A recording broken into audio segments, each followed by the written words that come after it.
You know what? I'm going to say this now and hope the universe proves me wrong. I'm not expecting much from this Joker. Killer Croc is literally the first figure in this entire toy line that I can say is a good figure worth the money. This Joker is probably not going to be that. Fingers crossed that I'm proven wrong. From McFarlane Toys and their Batman the Animated Series line, this is the Joker. There is a collect-to-build lockup. I'm not doing it, mostly because these figures aren't good enough to justify going 100% complete on.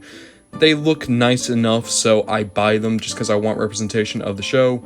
But this is not exactly the Joker we were waiting on. It's Joker with his kind of Mask of the Phantasm suit. That's what I call it. I know he showed up like this in the show before.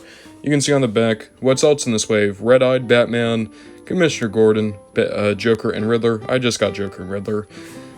I've not been kind to this line, but then again, this line's not been all that good. So, I'm hoping Joker might be okay. He probably won't be, though. I'll eat crow. Better than expected. Probably one of the best figures out of the line so far. Still not worth the money.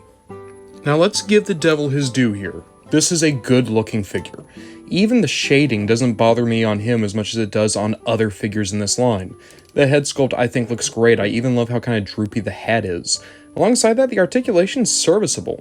So you have a good ball joint at the head, you have a waist swivel all the way up there, you have a universal at the shoulder, you have a decent elbow, all things considered, universal at the wrist, DC Universe Classics hips, go that far forward, you have a good deep knee, and then you have a little bit of swivel down at the feet.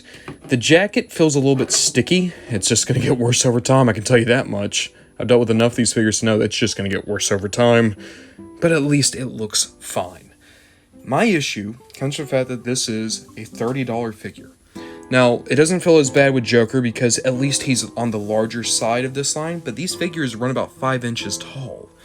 The Multiverse line is $25 at most usually, and they run 7 inches tall, come with accessories, sometimes come with Build-A-Figure pieces. That's the $25 ones. The $20 ones to $22 ones, that's just the figure, and they feel great. So what about this guy makes him $5 more? Why is this a $30 figure? And no, it's not the arms to lock up. I can tell you that much right now. So what do you get for your $30 figure? Keep in mind, you have the arms for lockup, but then again, look at a figure like, I don't know, a Marvel Legends or a DC Multiverse. Those are figures that go for about $25 and they come with Build-A-Figure pieces. What makes Joker worth it? Well, that's supposed to be what makes it worth it. You get a lot of hands. So some of them are okay, and by that I mean these two are okay. So trick hands that have gun barrels in the tips. That's good. That's from a specific episode of the show. Pretty famous clip. I've seen the gif of it. That's fine. I like that, sure. What about the rest of these hands? Well, you have kind of a tiny trigger finger, and then a more large trigger finger, and then you have not a trigger finger, but still a holding hand of some type.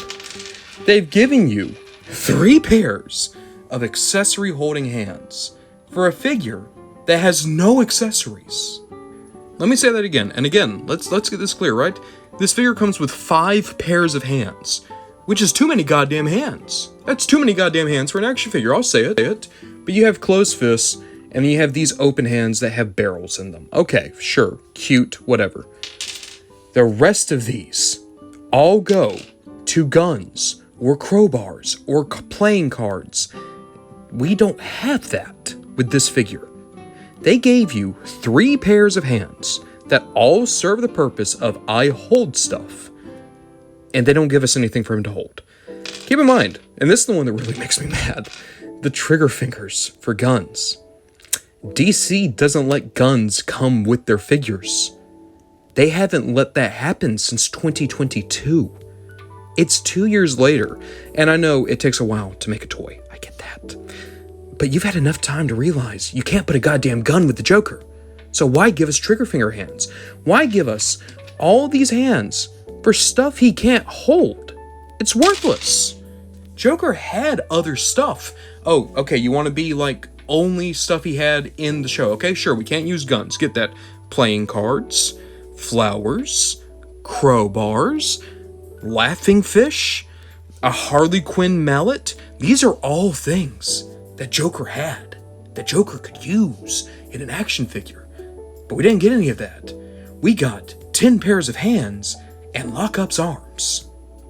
Okay, so the figure looks fine. It's one of the better figures from this line. It's still not worth the money. And it's the thing where I'm an idiot. I keep going back and buying these things, knowing that I'm not going to like them because I'm like, oh, well, they'll look good on a shelf. Don't be like me. Don't be an idiot. Don't buy these figures. If you buy them, you're like me. And I don't even want to be like me. I suck. But not as much as this toy line does. You want to know the reason why this line goes $30 a figure? It's the same reason why they try to sell that Christ on Infinite Earth's Wave for $40 a figure. It's because they think they can. Don't be an idiot.